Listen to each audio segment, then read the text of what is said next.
नमस्कार दोस्तों। आज हम चर्चा करेंगे मंत्रिपरिषद और मंत्रिमंडल पर। दोनों नाम एक जैसे प्रतीत होते हैं, लेकिन हम देखेंगे कि क्या दोनों में अंतर है या दोनों को एक दूसरे के लिए पर्यायवाची के रूप में पढ़ा जा सकता है या समझा जा सकता है। आज की क्लास में हम मंत्रिपरिषद के बारे में जानेंगे और उसके बाद में मंत्रिपरिषद और मंत्रिमंडल इन दोनों में अंतर की भी बात करेंगे।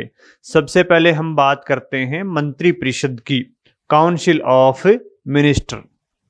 तो यहाँ पे जो दो शब्द हैं, एक तो है मंत्रिपरिषद, इसको बोलते हैं council of minister, council of minister.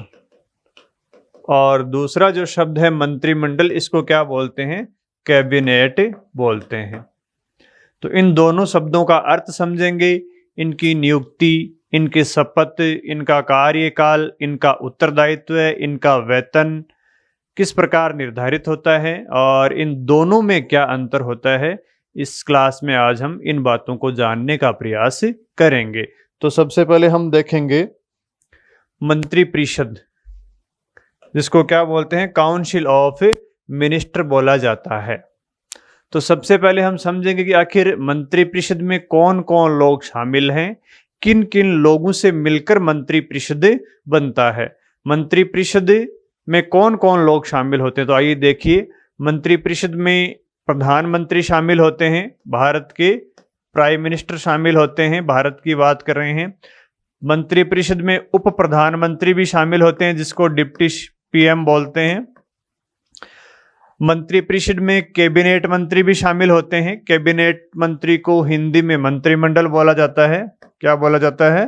मंत्रिमंडल। मंत्रिमंडल के लोग भी, समूह भी शामिल होता है।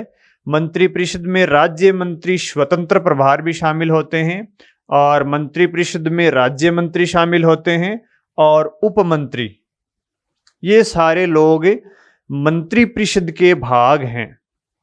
प्रधानमंत्री मंत्रिपरिषद का भाग है, उप प्रधानमंत्री मंत्रिपरिषद का भाग है, कैबिनेट मंत्री भी मंत्रिपरिषद का ही एक छोटा भाग है।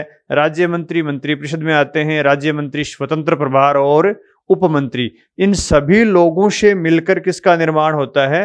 मंत्रिपरिषद का निर्माण होता है, काउंसिल ऑफ मिनिस्टर का निर्माण होता है। तो ये बात आपके समझ में आ गई होगी कि मंत्रिपरिषद आखिर किन लोगों से मिलकर बनता है।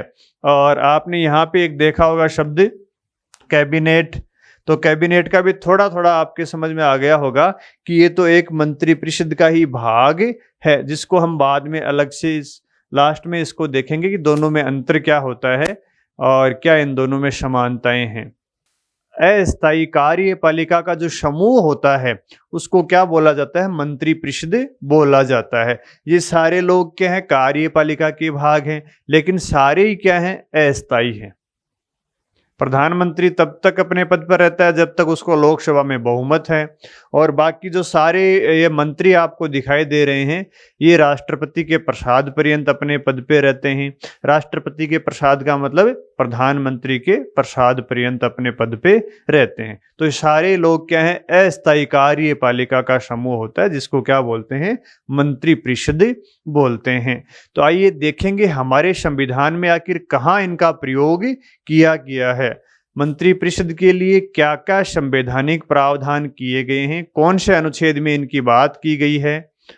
तो इन्हीं बातों को आज हम समझने का प्रयास करेंगे। इससे पहले आपको एक छोटी सी जानकारी दे दूं, यहाँ जो आपको उप प्रधानमंत्री दिख रहा है, इसका उल्लेख न तो संविधान में है, उप प्रधानमंत्री का उल्लेख न तो संविधान में है और न किसी विधि में है, न किसी कानून में इसका उल्लेख किया गया है। उप प्रधानमंत्री पूर्ण रूप से एक राजनीतिक पद है। उप प्रधानमंत्री की जो हैसियत होती है वो एक कैबिनेट मंत्री के बराबर होती है। बस राजनीतिक कारणों से जब कभी केंद्र में गठबंधन की सरकार होती है, प्रधानमंत्री कमजोर होते हैं, तो उप प्रधानमंत्री पद का सृजन किया जाता है। उप प्रधानमंत्री और कैबिनेट मंत्री समकक्ष होते हैं, बस नाम का फर्क है। उप प्रधानमंत्री नाम जुड़ने से इसको प्रधानमंत्री की शक्तियां नहीं मिलती हैं। तो अब अपन देखेंगे कि जो मंत्रिपरिषद है, इसकी कहाँ कहाँ संविधान में प्रावधान दिए गए हैं, क्या क्या प्रावधान इसके बारे में दिए हुए हैं। हमारे संविधान में सिर्फ प्रधानमंत्री का उल्लेख मिलता है और कैबिनेट मंत्री का उल्लेख मिलता है और मंत्रिपरिषद का उल्लेख मिलता है और मंत्री शब्द का उल्लेख मिलता है। इन चार ही शब्दों का हमारे संविधान में उल्लेख मिलता है। किसका? मंत्रिपरिषद का मिलेगा, प्रधानमंत्री का मिलेगा। अनुच्छेद 352 में सिर्फ एक जगह कैबिनेट या मंत्रिमंडल का उल्लेख मिलता है और मंत्री शब्द का उल्लेख मिलता है। बाकी संविधान में किसी का उल्लेख नहीं मिलता है। तो आप कहोगे कि फिर ये राज्य मंत्री और उप मंत्री इनका उल्लेख कहाँ मिलता है? उनका संसद के द्वारा बनाई गई विधि के अंतर्गत उल्लेख मिलता है। तो बात क्लियर हो गई होगी। प्रधानमंत्री का उल्लेख संविधान में दिया गया है, उप प्रधानमंत्री का उल्लेख न संविधान में न किसी विधि में। कैबिनेट मंत्री का उल्लेख संविधान में दिया गया है। राज्य मंत्री स्वतंत्र प्रभार इनका उल्लेख संविधान में नहीं है, विधि में दिया हुआ है। उप मंत्री का उल्लेख संविधान में नहीं है, विधि में दिया हुआ है और मंत्री का उल्लेख संविधान में दिया हुआ है। तो आइए अब देखते हैं इनके संवैधानिक प्रावधान, जिससे आपको इनके बारे में पता लग जाएगा कि किस किस का उल्लेख किया गया है। तो सबसे पहले हम देखेंगे मंत्रिपरिषद के बारे में। अब मंत्रिपरिषद के बारे में हमें क्या क्या पढ़ना है? जो चीजें हमने प्रधानमंत्री के बारे में पढ़ी हैं वो सारी मंत्रिपरिषद के बारे में भी पढ़नी है। तो पहले हम देखेंगे कि संवैधानिक प्रावधान क्या है, फिर मंत्रिपरिषद की नियुक्ति कौन करता है, इसका कार्यकाल कितना होता है, उत्तरदायित्व किसके प्रति होता है और कैसा उत्तरदायित्व होता है, सामूहिक होता है या व्यक्तिगत होता है। फिर शपथ के प्रावधान देखेंगे, कहाँ शपथ दी हुई है, कौन शपथ दिलाता है और बिना सांसद बने कितने दिन मंत्री बना जा सकता है और इनका वेतन किसके द्वारा निर्धारित किया जाता है। ये सारे प्रावधान हम मंत्रिपरिषद के बारे में देखेंगे। उसके बाद में हम मंत्रिपरिषद का वर्गीकरण देखेंगे कि मंत्रिपरिषद के बारे में क्या वर्गीकरण किया गया है, कितने प्रकार के मंत्री होते हैं, उनका उल्लेख कहाँ किया गया है। और सबसे लास्ट में हम देखेंगे मंत्रिपरिषद और मंत्रिमंडल में अंतर क्या होता है। तो आइए देखते हैं संवैधानिक प्रावधान कहाँ दिए गए हैं। अनुच्छेद 74, अनुच्छेद 75, ये दो मुख्य अनुच्छेद है जहाँ पे मंत्रिपरिषद के बारे में प्रावधान दिए गए हैं, मंत्रियों के प्रावधान दिए गए हैं। 2-3 अनुच्छेद अन्य भी हैं जहाँ पर इनके उल्लेख मिलते हैं। अनुच्छेद 77 में उल्लेख मिलता है, अनुच्छेद 78 में उल्लेख मिलता है, अनुच्छेद 88 में इनका उल्लेख मिलता है और अनुच्छेद 352 में इनके बारे में उल्लेख मिलता है।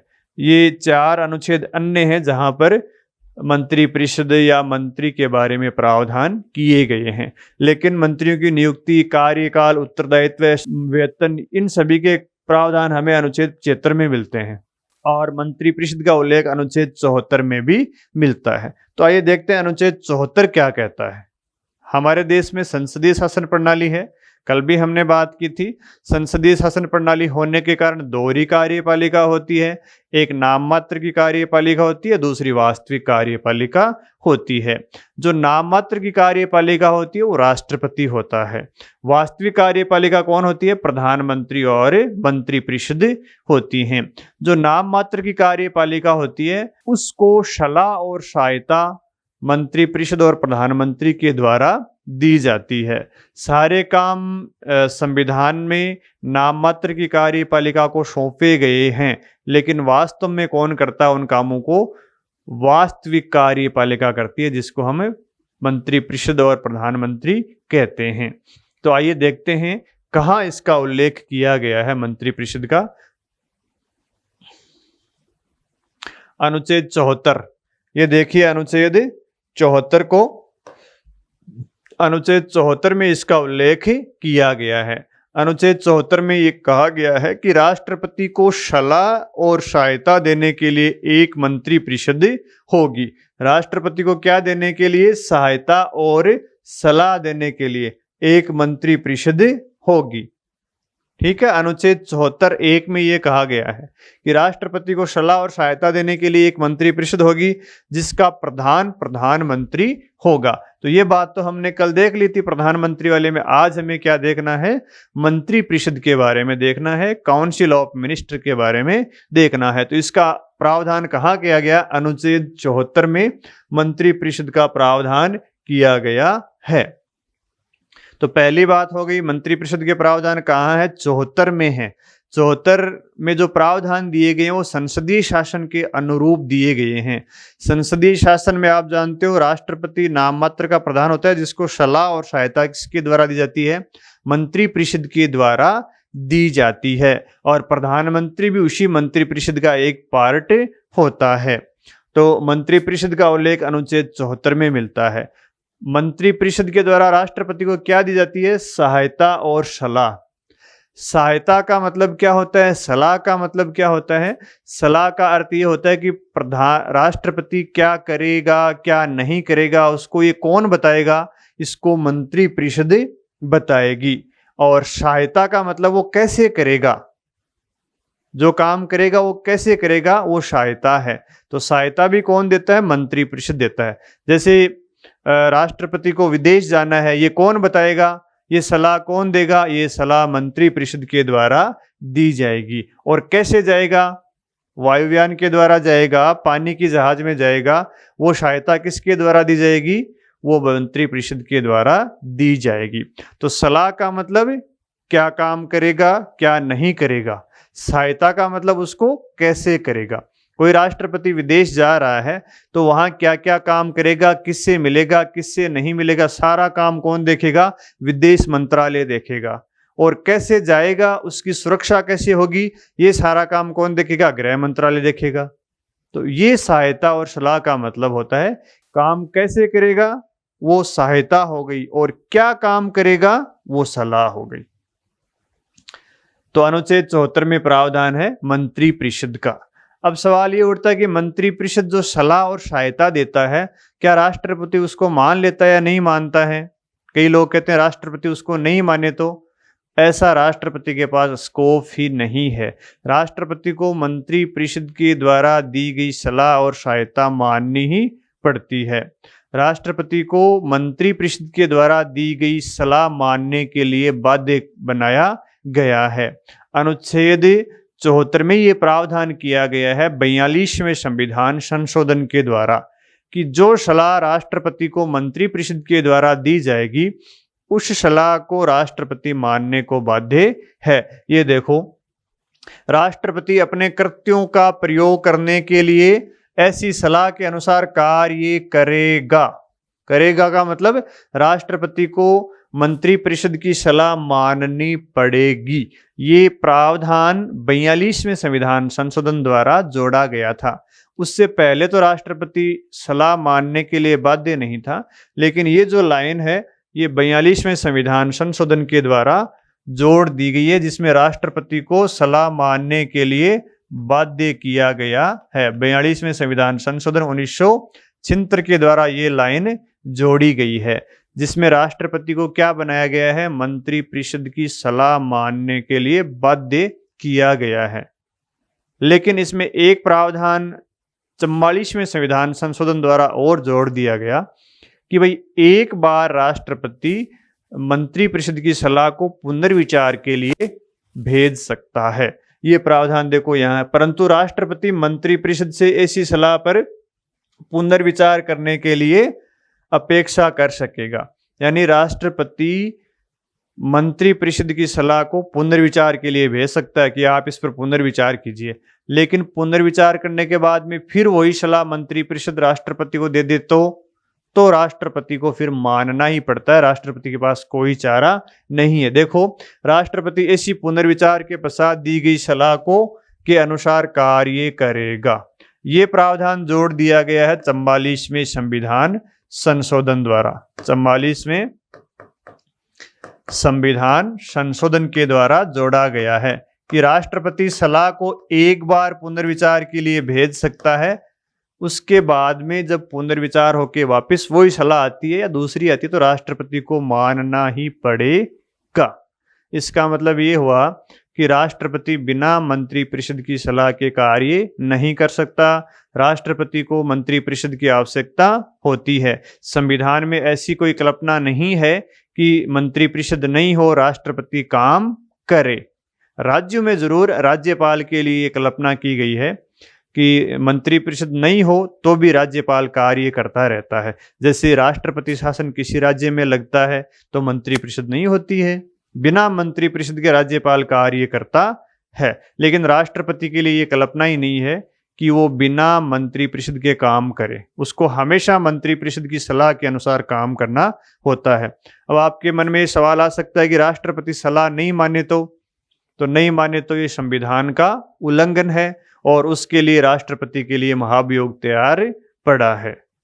राष्ट्रपति को सलाह माननी पड़ती है। ऐसा हो नहीं सकता कि राष्ट्रपति सलाह नहीं माने। सलाह नहीं मानेगा तो उसके विरुद्ध महाभियोग चलेगा, क्योंकि उसने संविधान के प्रावधानों का उल्लंघन किया है। संविधान में साफ लिखा हुआ है कि राष्ट्रपति को सलाह माननी है, नहीं माने तो संविधान का उल्लंघन हो गया। उल्लंघन हो गया तो उसके विरुद्ध महाभियोग आएगा।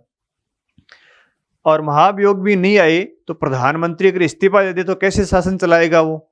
राजनीतिक समस्या आ जाएगी। भाई अभी वर्तमान में नरेंद्र मोदी प्रधानमंत्री हैं, राष्ट्रपति उनकी सलाह नहीं माने, प्रधानमंत्री कह देगा मैडम ये लो इस्तीफा, मैं तो जा रहा हूँ, कैसे शासन चलाएगी राष्ट्रपति? संभव है क्या? तो ये चीजें संभव नहीं है कि राष्ट्रपति सलाह नहीं माने। कुछ संवैधानिक परंपराएं भी होती हैं, परंपराओं का पालन करना होता है। तो ऐसे सारी चीजें लिखित नहीं होती हैं, परंपराओं के अनुसार भी शासन चलता है। तो राष्ट्रपति मना नहीं कर सकता कि मैं सलाह नहीं मानूंगा।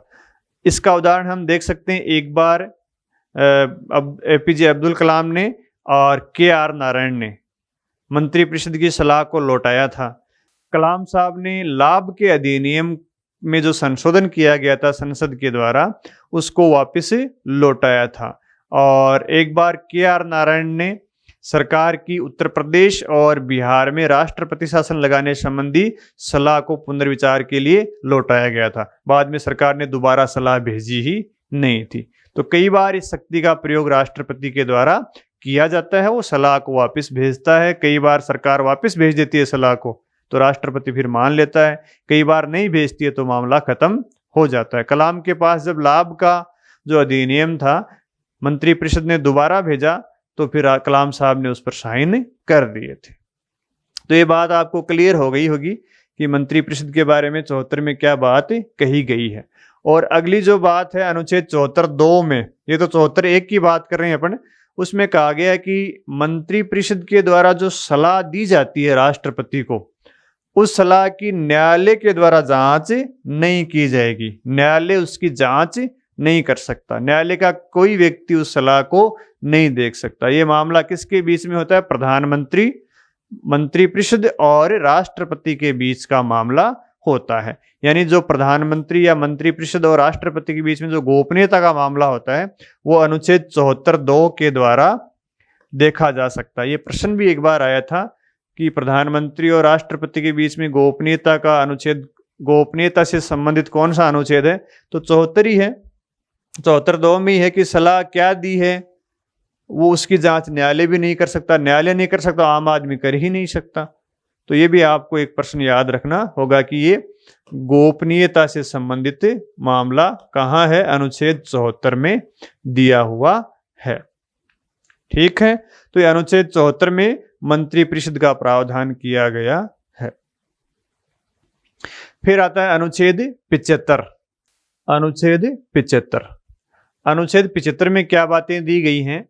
अनुच्छेद 75 में ये बातें दी गई हैं, देखो। अनुच्छेद 75 में सारी ये बातें हैं कि मंत्रिपरिषद की नियुक्ति कौन करेगा, ये अनुच्छेद 75(1) में दिया हुआ है। और मंत्रिपरिषद का कार्यकाल कितना होगा, ये 75(2) में दिया हुआ है। मंत्रिपरिषद का उत्तरदायित्व किसके प्रति होगा, ये 75(3) में दिया हुआ है। मंत्रिपरिषद की शपथ कौन दिलाएगा, ये 75(4) में दिया हुआ है। और मंत्रिपरिषद, कोई व्यक्ति कितने दिन तक बिना सांसद हुए मंत्री बना रह सकता है, ये 75(5) में दिया हुआ है। मंत्री कि वेतन के बारे में अनुच्छेद 75(6) में दिया हुआ है। तो मंत्रिपरिषद के बारे में जो ये प्रावधान है, सारे अनुच्छेद कौन से में दिए हुए हैं? अनुच्छेद 75 में दिए हुए हैं। 1 से लेकर 75 6 तक ये प्रावधान दिए हुए हैं। ये सारे प्रावधान अनुच्छेद 75 में दिए हुए हैं कि नियुक्ति, कार्यकाल, उत्तरदायित्व, शपथ और वेतन से संबंधित अनुच्छेद 75 में जो बातें दी गई हैं वो सारी यहाँ पे लिखी हुई हैं। अनुच्छेद 75 मंत्रियों से संबंधित प्रावधानों पर चर्चा करता है। तो सबसे पहले अपन जानते हैं कि मंत्रियों की नियुक्ति कौन करता है। मंत्रियों की नियुक्ति राष्ट्रपति के द्वारा की जाती है। क्या राष्ट्रपति किसी भी व्यक्ति की मंत्री के रूप में नियुक्ति कर सकता है क्या? नहीं, राष्ट्रपति उसी व्यक्ति को मंत्री के रूप में नियुक्त करता है जिनकी सलाह प्रधानमंत्री के द्वारा दी जाती है। यानी राष्ट्रपति उन्हीं व्यक्तियों को मंत्री नियुक्त करता है जिनकी लिस्ट प्रधानमंत्री के द्वारा दी जाती है। राष्ट्रपति अपनी मनमर्जी से किसी व्यक्ति को मंत्री नहीं बना सकता है। तो मंत्रियों की नियुक्ति कौन करता है? राष्ट्रपति करता है। राष्ट्रपति किसकी सलाह से करता है? राष्ट्रपति प्रधानमंत्री की सलाह से किसी व्यक्ति को मंत्री नियुक्त करता है। प्रधानमंत्री की सलाह से किसी व्यक्ति को मंत्री नियुक्त कर सकता है। और प्रधानमंत्री किसकी नियुक्ति के लिए सलाह देता है राष्ट्रपति को? जो व्यक्ति लोकसभा का सदस्य हो या राज्यसभा का भी सदस्य हो सकता है या फिर किसी भी सदन का सदस्य नहीं है और प्रधानमंत्री उसको मंत्री बनाना चाह रहे हैं, तो राष्ट्रपति उसको भी मंत्री के रूप में नियुक्त कर सकता है। यानी कोई ऐसा व्यक्ति जो किसी सदन का सदस्य नहीं है, उसको भी प्रधानमंत्री के द्वारा सलाह दिए जाने पर राष्ट्रपति के द्वारा मंत्री के रूप में नियुक्ति की जा सकती है। लेकिन ऐसे व्यक्ति को जो किसी सदन का सदस्य नहीं है मंत्री नियुक्त किया जाता है, तो वो उस व्यक्ति को 6 माह के अंदर अंदर किसी सदन की सदस्यता लेनी आवश्यक होगी। और ऐसा प्रावधान हमारे संविधान के अनुच्छेद 75(5) में किया गया है। यानी कोई व्यक्ति बिना सांसद हुए भी मंत्री बन सकता है, लेकिन 6 माह के अंदर उसको किसी सदन की सदस्यता लेनी होगी। तो ऐसा व्यक्ति जो किसी सदन का सदस्य नहीं है वो भी मंत्री नियुक्त किया जा सकता है, लेकिन शर्त क्या है? 6 माह में उसको क्या लेनी पड़ेगी? संसद के किसी भी सदन की सदस्यता लेनी पड़ेगी। 6 माह में क्या लेनी पड़ेगी? सदस्यता लेनी पड़ेगी। क्या ऐसा कोई व्यक्ति है जिसको बिना किसी सदन का सदस्य हुए मंत्री नियुक्त किया गया है? हाँ, बहुत सारे व्यक्ति हैं। जैसे ताजा उदाहरण अपने राजस्थान में है। इसका ताजा उदाहरण हम राजस्थान में ही देख सकते हैं। राजस्थान में जब विधानसभा के चुनाव हो रहे थे तो गंगानगर हनुमानगढ़ की तरफ एक सीट पर किसी प्रत्याशी की मृत्यु हो गई थी, तो वो चुनाव स्थगित हो गए और वो चुनाव हुए थे विधानसभा के परिणाम आने के कई दिनों के बाद में। तो राजस्थान सरकार ने जो उस सीट पर बीजेपी का प्रत्याशी था उसको मंत्री बना दिया, जबकि वो किसी भी सदन का सदस्य नहीं था। और बाद में चुनाव हुए और चुनाव परिणाम हुए तो जिस व्यक्ति को मंत्री बनाया गया था बीजेपी की सरकार में, वो व्यक्ति चुनाव हार गया। तो चुनाव हार गया तो फिर उसको मंत्री पद से इस्तीफा देना पड़ा था। तो ऐसी घटनाएं भी होती हैं। इसका मतलब यही है कि बिना किसी सदन का सदस्य हुए भी व्यक्ति को मंत्री बनाया जा सकता है। क्या प्रधानमंत्री भी ऐसे बन सकता है क्या बिना सदन का सदस्य हुए? हाँ, प्रधानमंत्री भी बन सकता है। 2 हमारे प्रधानमंत्री ऐसे बने हैं जो किसी सदन के सदस्य नहीं थे, लेकिन बाद में उन्होंने सदस्यता ली थी, जिसकी चर्चा हमने प्रधानमंत्री वाले चैप्टर में की थी। जैसे पीवी नरसिम्हा राव थे, किसी सदन के सदस्य नहीं थे, लेकिन वो प्रधानमंत्री नियुक्त हुए थे। इसी प्रकार देवेगौड़ा थे, वो भी किसी भी सदन के सदस्य नहीं थे, बाद में वो राज्यसभा के सदस्य बने थे। और पीवी नरसिम्हा राव लोकसभा का चुनाव उन्होंने लड़ा था। लेकिन शर्त ये कि 6 महीने के अंदर अंदर किसी सदन का सदस्य होना आवश्यक है। तो ये हो गई इनकी नियुक्ति से संबंधित बात। तो मंत्री की नियुक्ति करेगा राष्ट्रपति।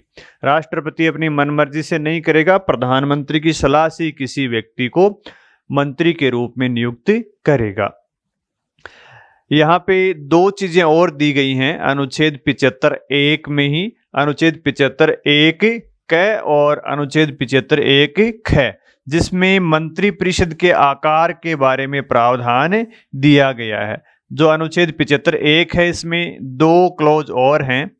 इसमें पहला क्लॉज है अनुच्छेद 75(1) क बोल सकते हैं या ए बोल सकते हैं, और दूसरा है अनुच्छेद 75(1) ख बोल सकते हैं, अंग्रेजी में इसको बी बोल सकते हैं। ठीक है, तो अनुच्छेद 75(1) में किसकी बात की गई है? मंत्रिपरिषद की आकार की बात की गई है, मंत्रिपरिषद के आकार की बात की गई है। और अनुच्छेद 75(1) ख या अनुच्छेद 75(1) बी में किसकी बात की गई है? जो व्यक्ति दल बदल कर लेता है उसको मंत्री बनाने से रोक लगाने पर बात की गई है, यानी दल बदल वाले को मंत्री नहीं बनाया जाएगा, दल बदल करने वाले व्यक्ति को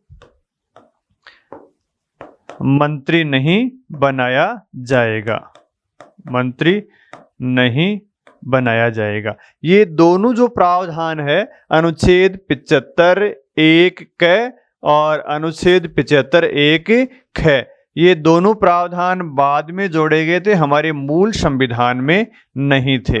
ये प्रावधान जोड़ा गया था 91वें संविधान संशोधन 2003 के द्वारा। 91वें संविधान संशोधन, ये कई बार परीक्षाओं में पूछा जाता है ये प्रश्न, संशोधन 2003 के द्वारा ये जोड़ा गया था। ये जो प्रावधान है इसके बारे में बहुत बार प्रश्न आते हैं मंत्रिपरिषद के आकार के बारे में। तो मंत्रिपरिषद का आकार कितना होना चाहिए? तो मंत्रिपरिषद का जो आकार से संबंधित बात है वो अनुच्छेद 75(1) क में ये जोड़ा गया है प्रावधान। देखिए ये रहा अनुच्छेद 75(1) क, इसमें ये प्रावधान जोड़ा गया है कि मंत्रिपरिषद की संख्या कितनी होगी?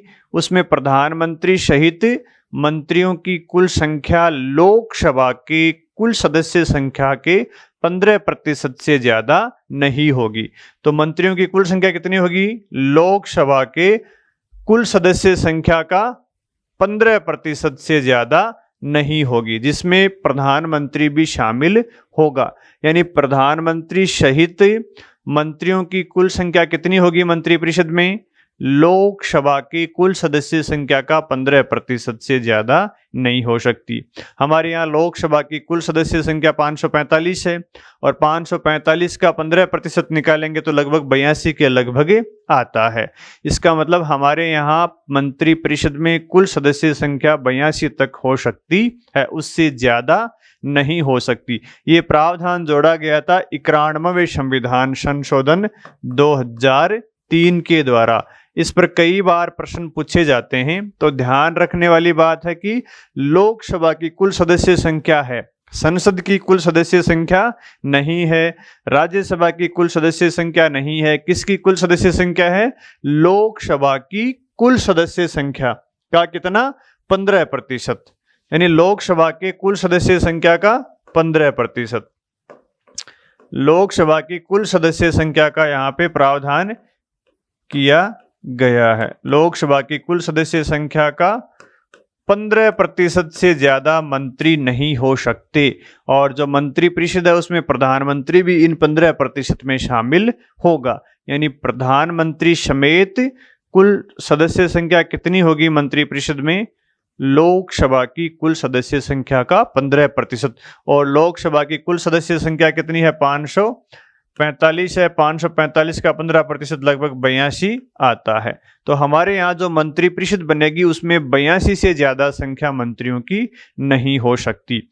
ये जो आकार तय किया गया है ये वेंकटचलैया आयोग की सिफारिश पर किया गया था, क्योंकि लोग मंत्री बनने के लालच में दल बदल कर रहे थे।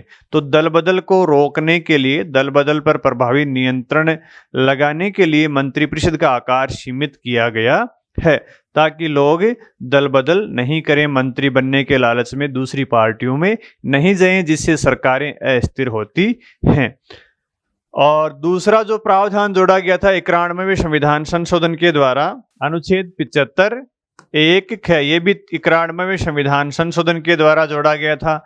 इसमें क्या कहा गया है? इसमें कहा गया कि कोई भी व्यक्ति जो दल बदल के कारण अयोग्य हो जाता है उसको मंत्री नहीं बनाया जाएगा। जो भी व्यक्ति दल बदल करता है और दल बदल के कारण अयोग्य हो जाता है तो जब तक वो दोबारा निर्वाचित होकर नहीं आता, या तो तब तक या फिर उस लोकसभा की कार्यकाल पूरा नहीं हो जाता तब तक उसको मंत्री नहीं बनाया जाएगा। ये प्रावधान 91वें संविधान संशोधन 2003 के द्वारा जोड़ा गया था। इसमें देखो यहाँ पे राजनीतिक दल शब्द का भी प्रयोग किया गया है। एक बार ये भी प्रश्न पूछा गया था कि राजनीतिक दल का प्रयोग कौन से अनुच्छेद में किया गया है, तो भारतीय संविधान के अनुच्छेद 75 एक ख में राजनीतिक दल का शब्द का प्रयोग किया गया। ये भी आप ध्यान में रख सकते हो। तो अनुच्छेद 75 एक क और अनुच्छेद 75 एक ख, ये दोनों अनुच्छेद 91वें संविधान संशोधन के द्वारा जोड़े गए थे।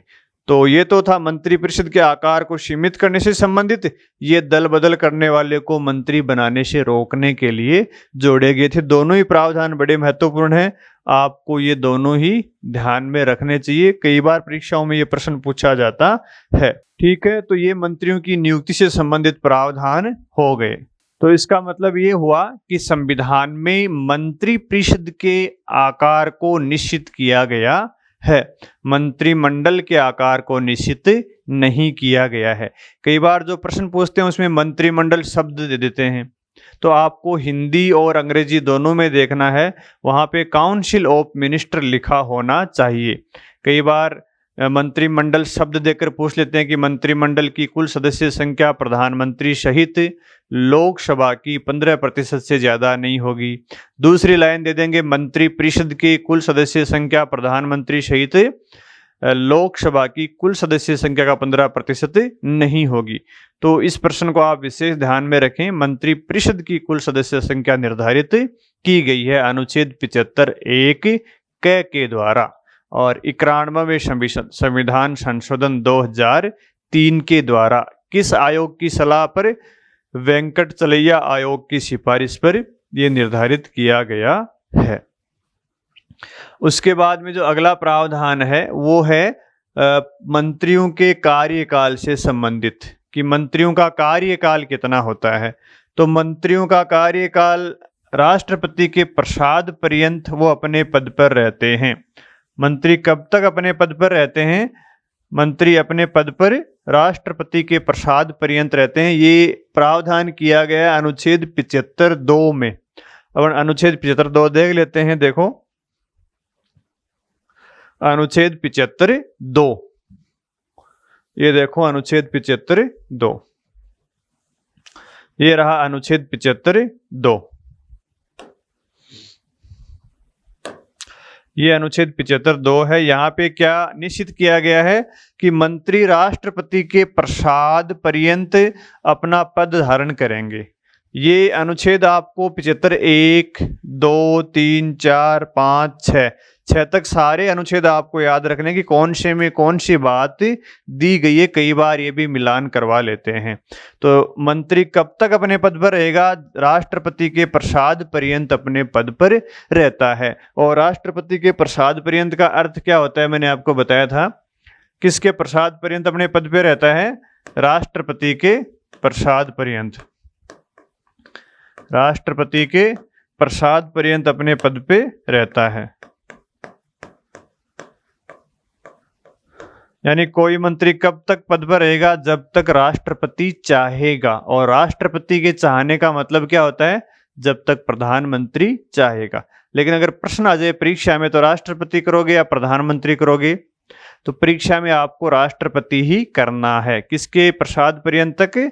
राष्ट्रपति के। यहाँ ध्यान देने वाली बात यह है कि संविधान में राष्ट्रपति के प्रसाद पर्यंत ही लिखा हुआ है, जबकि व्यवहार में किसका प्रसाद होता है? किसके प्रसाद पर्यंत रहते हैं? प्रधानमंत्री के प्रसाद पर्यंत रहते हैं।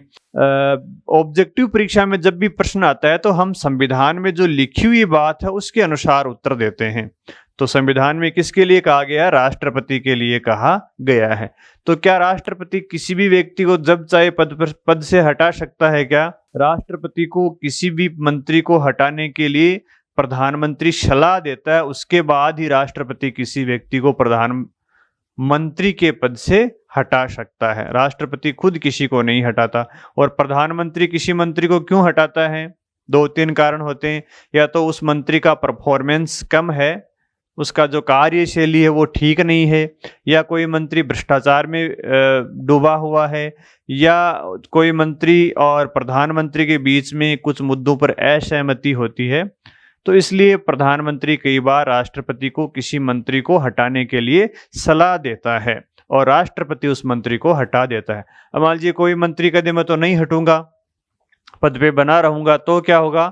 तो राष्ट्रपति क्या करेगा? उस मंत्री को बर्खास्त कर देता है अपने पद से। क्या कर देता है? पद से बर्खास्त कर देता है। खुद नहीं हटता है, इस्तीफा नहीं देता है, तो राष्ट्रपति उसको बर्खास्त कर देगा। लेकिन सलाह कौन देगा राष्ट्रपति को? हमेशा प्रधानमंत्री देगा। ये मैंने आपको पहले ही बताया था। संविधान में जो शक्तियां राष्ट्रपति की लिखी गई हैं, उन सभी शक्तियों का व्यवहार में प्रयोग कौन करता है? प्रधानमंत्री और मंत्रिपरिषद करते हैं। फिर अगली जो बात आती है वो आती है उत्तरदायित्व की बात।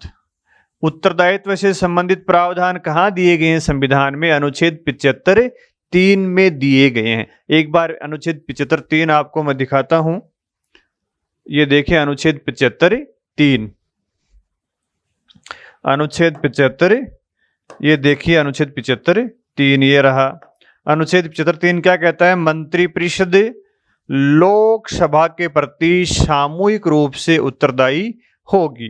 इसका मतलब मंत्रिपरिषद किसके प्रति उत्तरदायी होगी? लोकसभा के प्रति, और वो भी सामूहिक रूप से उत्तरदायी होती है। मंत्रिपरिषद हमेशा लोकसभा के प्रति उत्तरदायी होती है। संसद का जो निम्न सदन होता है लोकसभा के प्रति उत्तरदायी होती है। पहली बात तो ये हो गई।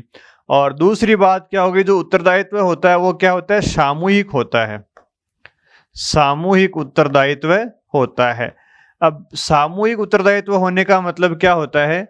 सामूहिक उत्तरदायित्व में 2-3 बातें आती हैं। पहली बात तो ये आती है, आप जानते हो मंत्रिपरिषद एक इकाई के रूप में कार्य करती है। सारे मंत्री मंत्रिपरिषद के सदस्य होते हैं। तो मंत्रिपरिषद के द्वारा जो निर्णय लिए जाते हैं, उन निर्णयों का उत्तरदायित्व सभी मंत्री का होगा। ऐसा नहीं होगा कि कोई मंत्री कह दे मैं तो बैठक में उस निर्णय से असहमत होगा। कोई मंत्री मंत्रिपरिषद के निर्णय से असहमति नहीं जता सकता।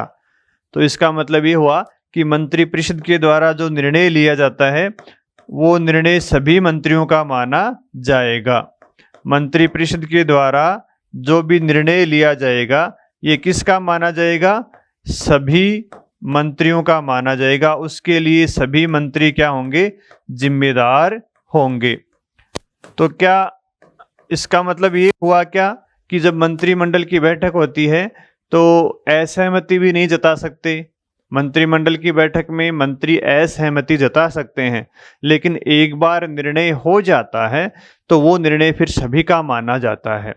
फिर निर्णय होने के बाद में कोई मंत्री असहमति नहीं जता सकता। उसका वो निर्णय का हमेशा बचाव ही करेगा। संसद में भी बचाव करेगा, मीडिया में भी बचाव करेगा, जनता के सामने भी वो उस निर्णय का हमेशा बचाव करेगा। कोई मंत्री ये नहीं कह सकता कि ये निर्णय तो मेरा नहीं है, फलाने फलाने मंत्री का है। तो ये होता है सामूहिक उत्तरदायित्व। यानी मंत्रिपरिषद के निर्णय के लिए सभी मंत्री जिम्मेदार होते हैं। अगर कोई मंत्री असहमति जताता है मंत्रिपरिषद के निर्णय से तो उस मंत्री को मंत्रिपरिषद से इस्तीफा देना पड़ता है, उसको हटना पड़ता है। भूतकाल में ऐसे उदाहरण भी आए हैं, जैसे हिंदू कोड बिल के ऊपर मंत्रिपरिषद और भीमराव अंबेडकर के मध्य असहमति थी तो भीमराव अंबेडकर ने इस्तीफा दे दिया था। इसी प्रकार मुस्लिम विवाह अधिनियम के ऊपर भी आरिफ खान और राजीव गांधी मंत्रिपरिषद के मध्य असहमति थी तो आरिफ खान ने इस्तीफा दे दिया था। तो इसका मतलब ये हुआ कि मंत्रिपरिषद का जो निर्णय होता है वो सभी मंत्रियों का माना जाता है, सबकी जिम्मेदारी होती है। कोई मंत्री उससे सार्वजनिक रूप से असहमति नहीं जता सकता। हाँ, मंत्रिमंडल की बैठक होती है, उसमें तो असहमति होती है, कोई मंत्री पक्ष में बोलता है, कोई विपक्ष में बोल सकता है। तो पहला अर्थ ये हो गया सामूहिक उत्तरदायित्व का। और दूसरा अर्थ क्या होता है? जब मंत्रिपरिषद के विरुद्ध अविश्वास प्रस्ताव पारित होता है, जब मंत्रिपरिषद के विरुद्ध अविश्वास प्रस्ताव पारित होता है तो सभी मंत्रियों को इस्तीफा देना पड़ता है। तो सभी मंत्रियों को इस्तीफा देना पड़ता है, चाहे वो मंत्री लोकसभा का हो, चाहे वो मंत्री राज्यसभा का हो। मंत्रिपरिषद के विरुद्ध जब भी अविश्वास पारित होगा, मंत्रिपरिषद के विरुद्ध जब भी अविश्वास प्रस्ताव पारित होगा, पूरे मंत्रिपरिषद को हटना पड़ेगा। ये मतलब होता है सामूहिक उत्तरदायित्व का। दो इसमें महत्वपूर्ण बातें हैं कि मंत्रिपरिषद के निर्णय सबके सामूहिक माने जाएंगे और मंत्रिपरिषद के विरुद्ध अविश्वास प्रस्ताव आने पर पूरे मंत्रियों को हटना पड़ेगा। यानी मंत्री साथ साथ तैरते हैं, साथ साथ डूबते हैं। मंत्रिपरिषद डूबेगा तो सारे साथ में डूबेंगे, मंत्रिपरिषद तैरेगा तो सारे साथ में तैरेंगे। तो इसका मतलब यही होता है कि ये सामूहिक उत्तरदायित्व होता है। मंत्रिपरिषद एक इकाई के रूप में कार्य करती है। संसदीय शासन में एक सामूहिक नेतृत्व पाया जाता है जो मंत्रिपरिषद के रूप में होता है। सामूहिक उत्तरदायित्व का जो गुण होता है वो संसदीय शासन प्रणाली में ही पाया जाता है। संसदीय शासन प्रणाली का ये महत्वपूर्ण गुण होता है कि सभी लोगों का उत्तरदायित्व माना जाएगा। जो मंत्री होते हैं वो व्यक्तिगत रूप से भी किसके प्रति उत्तरदायी होते हैं? सामूहिक रूप से तो वो लोकसभा के प्रति होते हैं, व्यक्तिगत रूप से वो किसके प्रति होते हैं? राष्ट्रपति के प्रति उत्तरदायी होते हैं। क्योंकि अनुच्छेद 75(2) में लिखा हुआ है कि जो मंत्री होते हैं वो राष्ट्रपति के प्रसाद पर्यंत अपने पद पे रहते हैं। तो मंत्री व्यक्तिगत रूप से किसके प्रति उत्तरदायी होते हैं? राष्ट्रपति के प्रति उत्तरदायी होते हैं। जबकि सामूहिक रूप से किसके प्रति उत्तरदायी होते हैं? लोकसभा के प्रति। फिर बात करते हैं शपथ की। तो मंत्रियों को शपथ कौन दिलाता है? मंत्रियों को शपथ राष्ट्रपति दिलाता है। मंत्रियों को शपथ राष्ट्रपति किसकी दिलाता है? पद की और गोपनीयता की। दो शपथ होती हैं, एक तो पद की होती है, दूसरी गोपनीयता की होती है। जैसी शपथ प्रधानमंत्री की होती है वैसी शपथ इनकी होती है। जैसे हमने प्रधानमंत्री वाले चैप्टर में बात की थी कि प्रधानमंत्री जो शपथ लेता है वो मंत्रियों की शपथ होती है। संविधान की अनुसूची 3 में जो शपथ दी हुई है ना, वो मंत्रियों के लिए शपथ दी हुई है। और उसी शपथ को प्रधानमंत्री लेता है, उसी शपथ को कैबिनेट मंत्री लेता है, उसी शपथ को राज्य मंत्री लेता है, उसी शपथ को उपमंत्री लेता है। सिर्फ वो नाम चेंज करता है, बाकी शपथ का जो भाग होता है, शपथ में जो तत्व होते हैं वो सब के लिए एक समान ही होते हैं। जब प्रधानमंत्री की शपथ लेगा तो प्रधानमंत्री बोल देगा, कैबिनेट मंत्री के रूप में कोई शपथ लेगा तो कैबिनेट मंत्री बोल देता है। शपथ के प्रावधान कहाँ दिए हुए हैं? 3री अनुसूची में दिए हुए हैं। शपथ के प्रावधान कहाँ है? अनुसूची 3 में दिया हुआ है। शपथ दिलाता कौन है? राष्ट्रपति। किसकी दिलाता है? पद की और गोपनीयता की शपथ दिलाता है। इसकी चर्चा हमने प्रधानमंत्री वाले शपथ में की थी। सिर्फ नाम चेंज है, बाकी शपथ के जो तत्व हैं वो सारे सेम टू सेम ही हैं, इसलिए हम इसकी यहाँ पे चर्चा नहीं कर रहे हैं। अगला जो प्रावधान है वो दिया हुआ है अनुच्छेद 75(5) में, जिसकी चर्चा हमने पहले भी की थी। अनुच्छेद 75(5) में ये कहा गया है कि कोई व्यक्ति बिना किसी सदन का सदस्य बने मंत्री बन सकता है, लेकिन कितने दिनों के लिए? 6 महीने के लिए। 6 महीने के अंदर अंदर उसको किसी सदन की सदस्यता लेनी पड़ती है। तो बिना संसद सदस्य हुए कितने दिनों तक कोई व्यक्ति मंत्री बन सकता है? 6 महीने तक बन सकता है। 6 माह में क्या करना पड़ेगा? उसको किसी सदन की सदस्यता लेनी पड़ेगी, किसी सदन का सदस्य बनना पड़ेगा। और 6 महीने के अंदर किसी सदन का सदस्य नहीं बनता है तो क्या होगा? तो उसको मंत्री पद से हटना पड़ेगा। ऐसा एक उदाहरण पंजाब में आया था। पंजाब में एक प्रकाश सिंह नामक व्यक्ति थे, वो किसी भी सदन के सदस्य नहीं थे, पंजाब विधानसभा के सदस्य नहीं थे। उन्होंने मंत्रिपरिषद में उन्होंने मंत्री पद की शपथ ले ली थी और 6 महीने निकल गए, वो किसी सदन के सदस्य नहीं बने। तो उन्होंने क्या किया, इस्तीफा दे दिया और इस्तीफा देके दोबारा उन्होंने मंत्री पद की शपथ ले ली। तो मामला फिर सुप्रीम कोर्ट में चला गया। सुप्रीम कोर्ट ने कहा कि भाई एक बार ही आप मंत्री बन सकते हो बिना किसी सदन का सदस्य हुए, बार बार ऐसा नहीं चलेगा, क्योंकि आप तो 6 महीने मंत्री रह जाओगे, फिर इस्तीफा दे दोगे, फिर दोबारा मंत्री पद की शपथ ले लोगे, 6 महीने के बाद में फिर इस्तीफा दे दोगे। तो ये तो संविधान की भावना के खिलाफ है, इसलिए आप एक बार ही ऐसा कर सकते हो, संविधान के खिलाफ आप नहीं जा सकते। आपको संविधान की भावना भी देखनी चाहिए। ये प्रावधान इसलिए किया गया था कि कोई ऐसा व्यक्ति जो किसी कारणवश चुनाव नहीं लड़ पाया हो या किसी सदन का सदस्य नहीं बन पाया हो, उसके लिए ये प्रावधान है, आप इसका दुरुपयोग नहीं कर सकते। आप बार बार 6-6 महीने के लिए बिना सदन के सदस्य हुए मंत्री नहीं बन सकते हो।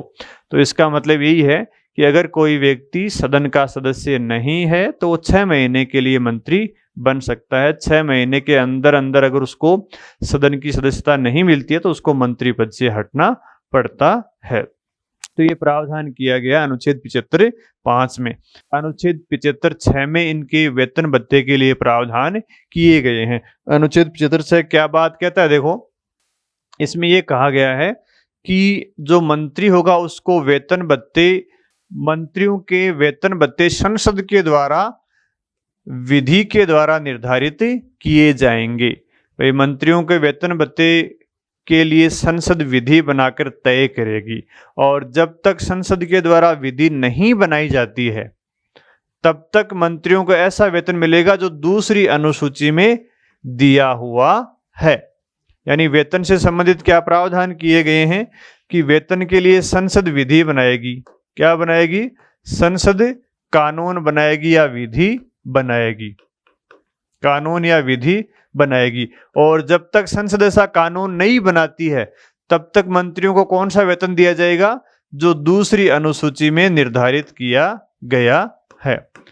संविधान की जो 12 अनुसूचियां हैं उसमें दूसरी अनुसूची में वेतन से संबंधित प्रावधान दिए गए हैं। तो संसद ने क्या कानून बनाया है क्या मंत्रियों के लिए? संसद ने कानून बनाया है और संसद के द्वारा बनाए गए कानून का क्या नाम है? मंत्री वेतन भत्ते अधिनियम। मंत्री वेतन भत्ते अधिनियम 1952। संसद ने 1952 में ही मंत्रियों के लिए कानून का निर्माण कर दिया गया था। तो 52 तक मंत्रियों का वेतन की व्यवस्था का प्रावधान कहाँ था? दूसरी अनुसूची में। ठीक है, तो मंत्रियों के वेतन और भत्ते से संबंधित बात अनुच्छेद 75(6) में की गई है, ये भी आपको ध्यान में रखना चाहिए। और मंत्रियों के लिए कानून बनाया गया है मंत्री वेतन भत्ते अधिनियम 1952, जो कि संसद के द्वारा बनाया गया है।